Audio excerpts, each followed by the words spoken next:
Bonjour YouTube, aujourd'hui avec le petit C++, nous allons parler des variadic templates. Alors j'en ai parlé la semaine dernière, et je me suis rendu compte après coup que je n'avais pas vraiment abordé le sujet.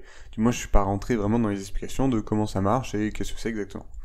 Si vous n'avez pas vu cette vidéo, le lien est dans la description, et nous allons faire une petite intro à ce genre de template. On parlera à la fois des variadic templates et des parameter pack. Les deux sont assez similaires, et l'un comme l'autre ont pour but d'exposer un mécanisme permettant de gérer un nombre plus ou moins grand et non déterminé de paramètres.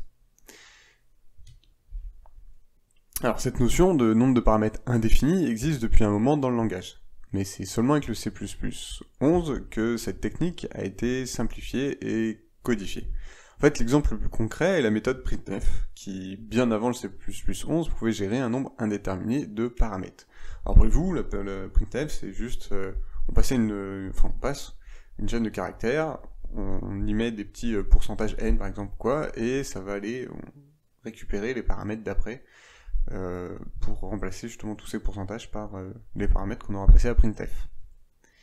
Et nous parlerons du coup de template variadic quand notre regroupement de paramètres contiendra au moins un élément, alors que nous parlerons de parameter pack quand nous accepterons de pouvoir avoir 0 élément. C'est assez flou les deux, et les deux sont très ressemblants, donc personnellement, si vous utilisez l'un à la place de l'autre ou inversement, c'est pas très grave quoi.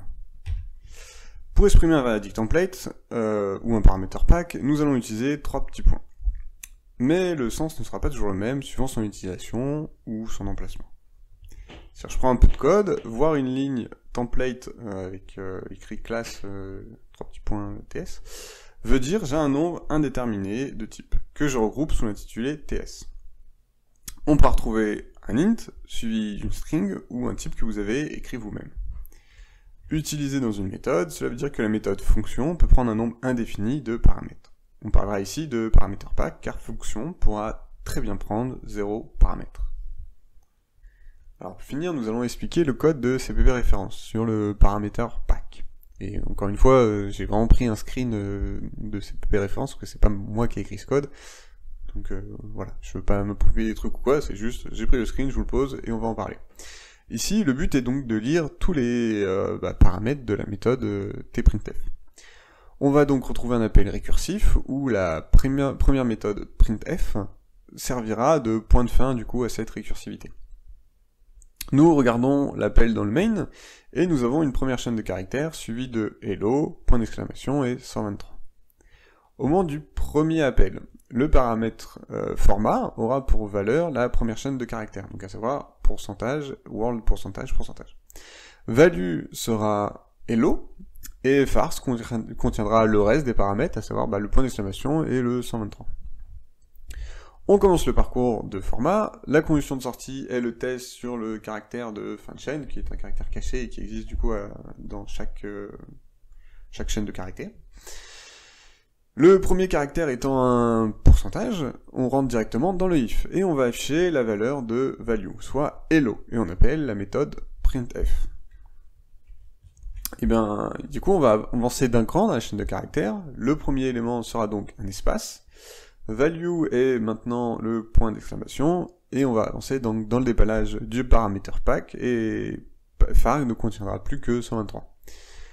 Bon, vous comprenez que notre parcours de boucle va avancer, et afficher l'espace suivi de world, avant de rencontrer à nouveau un point pourcentage. À cette rencontre, le point d'exclamation sera affiché.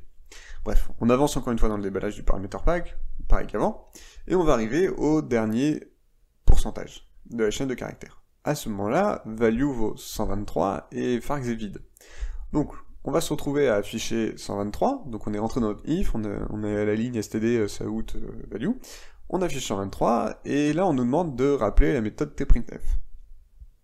Et en fait, au lieu donc farx étant vide, il n'y a plus rien à déballer, et donc c'est pas cette méthode templatée qui va être appelée, mais c'est la première, celle qui est entourée en rouge encore, et qui va être appelée, et qui va nous permettre de terminer l'affichage de la chaîne de caractères, et puis va faire notre appel, va remonter nos appels récursifs, et les returns vont s'enchaîner. Alors on a pu voir un éclaircissement sur les variadic template et les parameter pack. Il faut retenir que pour déballer la liste des paramètres, il faudra utiliser la récursivité, et avoir une méthode de fin de récursivité, pour voilà, terminer cette chaîne.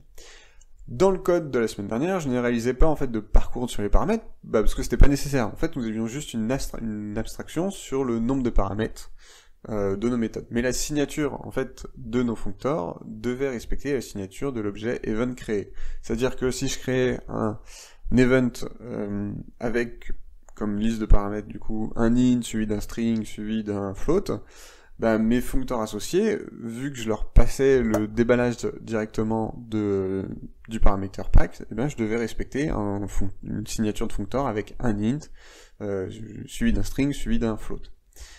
Et du coup, si j'avais, mettons, que 2 paramètres, le code ne compilerait pas, car la signature n'aurait pas respecté le déballage de mon paramètre pack.